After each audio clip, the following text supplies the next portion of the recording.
नमस्कार दोस्तों, स्वागत है मगन ट्यूटोरियल्स में। उम्मीद करता हूं सब लोग स्वस्थ होंगे, व्यस्त होंगे, ज़बरदस्त होंगे।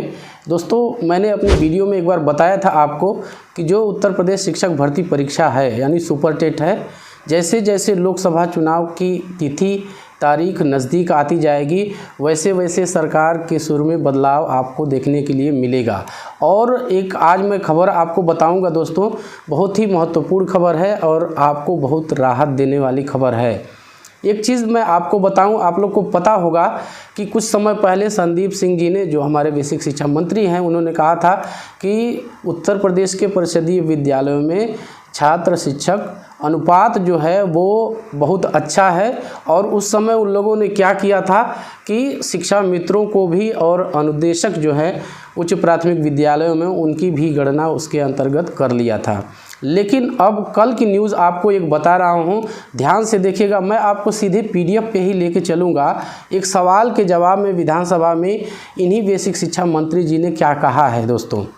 तो ये भी एक प्रश्न आपके सामने है दोस्तों, देख लीजिए। यहाँ पे आप लोग एक चीज़ देख रहे होंगे, अतारांकित प्रश्न संख्या 124 का उत्तर।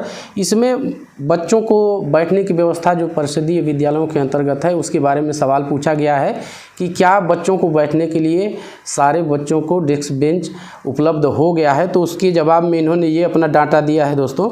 तो इससे हमें बहुत मतलब नहीं है। अभी जो हमारे काम की न्यूज़ है मैं आपको दिखाना चाहूँगा। यहाँ पे हमारे काम की न्यूज़ ये है दोस्तों, आप ध्यान दीजिएगा इस पर। ये देखिए, मैं आपको पढ़ के सुनाता हूँ, आप मेरे साथ साथ पढ़िएगा इसको। विधानसभा के द्वितीय सत्र 2022 के प्रथम मंगलवार हेतु निर्धारित श्री प्रसन्न कुमार माननीय सदस्य विधानसभा द्वारा पूछे गए तारांकित प्रश्न संख्या 1 का उत्तर। ये हमारे काम की चीज़ है दोस्तों, और इसको मैंने पहले से ही टिक कर रखा है। लगभग 63,000 से ज़्यादा अब जाके सरकार ने माना है। इसी 20 सितंबर की बात कर रहा हूँ, 20 सितंबर 2022 को अब सरकार ने माना है कि प्राथमिक विद्यालयों में यानी उत्तर प्रदेश के परिषदीय विद्यालयों में शिक्षकों के 63,000 से ज़्यादा पद खाली है। उसमें इन लोगों ने दिया है, मैं आपको पढ़ के सुना देता हूं, देखिएगा।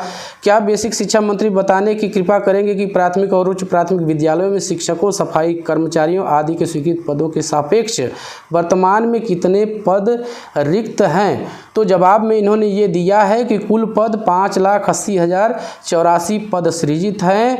और यहाँ पे साफ साफ दोस्तों आप लोग देख सकते हैं कि ग्रामीण क्षेत्र में 51,112 और नगर क्षेत्र में 12,149, यानी आप दोनों को जोड़ दीजिए तो करीब 63,000 से ज़्यादा पद खाली हैं। सरकार ने ऑफिशियली ये चीज़ मानी है। तो ये राहत भरी चीज़ है दोस्तों। अभी अनुपात बराबर था और अब जाके सरकार मानी है कि 63,000 से ज़्यादा पद हमारे परिषदीय विद्यालयों में खाली है।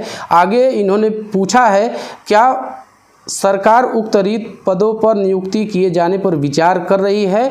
तो इसके जवाब में भी इन्होंने ये देखिए यहाँ पे कुछ कहा है, मैं पढ़ के ही सुना देता हूँ आपको।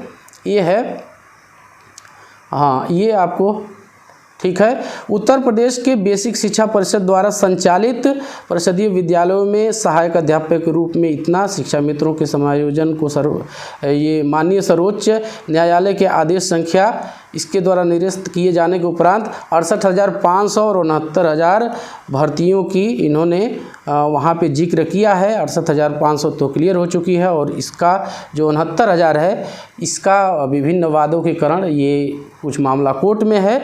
तो ये बताया है उन्होंने। तो उन्हीं भर्तियों का ये ब्यौरा दे रहे हैं दोस्तों। लेकिन राहत भरी खबर ये है कि जैसे जैसे अब चुनाव की अभी भी सुर में बदलाव आएंगे। आप लोगों ने देखा होगा कि पिछले दिनों में अध्याचन मांगे गए थे सारी परिषदीय विद्यालयों के रिक्तियों का। सरकार ने मांगा था कि आप बताइए कि स्वीकृत पदों के सापेक्ष कितने पद खाली हैं। और वो डाटा जाने के बाद अब लेटेस्ट न्यूज़ ये है कि 63,000 से अधिक पद परिषदीय विद्यालयों में खाली हैं।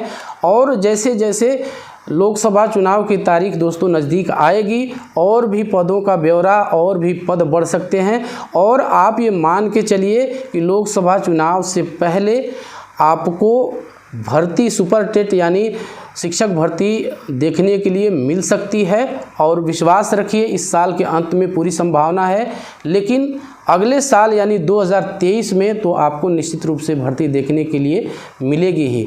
तो आप लोग लग जाइए अपनी तैयारी में दोस्तों। हालांकि बीएड वाले भाइयों का थोड़ा सा मामला तो है, लेकिन वो बच्चे भी परेशान न हो, क्योंकि जहाँ तक पूरी संभावना है, हालांकि ये मामला अभी कोर्ट के विचाराधीन है तो पहले कुछ कहना सही नहीं रहेगा, लेकिन आप ये मान के चलिए कि SCERT हो या फिर NCERT हो, फिर राज्य सरकार हो या फिर केंद्र सरकार हो, सभी ये चाहते हैं कि बीएड वालों को प्राथमिक में मौका मिले। आप लोग जानते होंगे कि एक अधिसूचना जारी करके NCT ने बीएड वालों को ये इसमें प्राथमिक शिक्षक भर्ती परीक्षा में उन्होंने एलिजिबल माना था और उन्होंने अप्लाई भी किया, उनका सिलेक्शन भी हुआ। लेकिन आपसी लड़ाई में ये मामला थोड़ा सा अटका हुआ है दोस्तों। लेकिन ये मान के चलिए कि फिर से बीएड वाले जो बच्चे हैं उनको भी इन भर्तियों में मौका मिलेगा और आने वाले समय में यूपी टेट सीटेट जो भी आएगा, क्योंकि 12 अक्टूबर को आप लोग जानते हैं कि माननीय सर्वोच्च न्यायालय इसके बारे में फाइनल निर्णय अपना देने जा रही है दोस्तों। तो वहाँ से भी हमें एक राहत मिल सकती है और आप विश्वास रखिए, धैर्य रखिए, फैसला आपके पक्ष में ही आएगा। तो बस दोस्तों आज के लिए यही था। उम्मीद करता हूँ कि आपको ये अपडेट पसंद आई होगी और आगे इसी तरह के अपडेट के लिए और तमाम पढ़ने के लिए जो कंटेंट है इस परीक्षा से संबंधित, आप इस चैनल पे विजिट कीजिए और मैं आपको विश्वास दिलाता हूं कि आपको अच्छी जानकारी यहां से मिलेगी। तो आज के लिए इतना ही दोस्तों, मिलते हैं अगली वीडियो में, तब तक के लिए नमस्कार।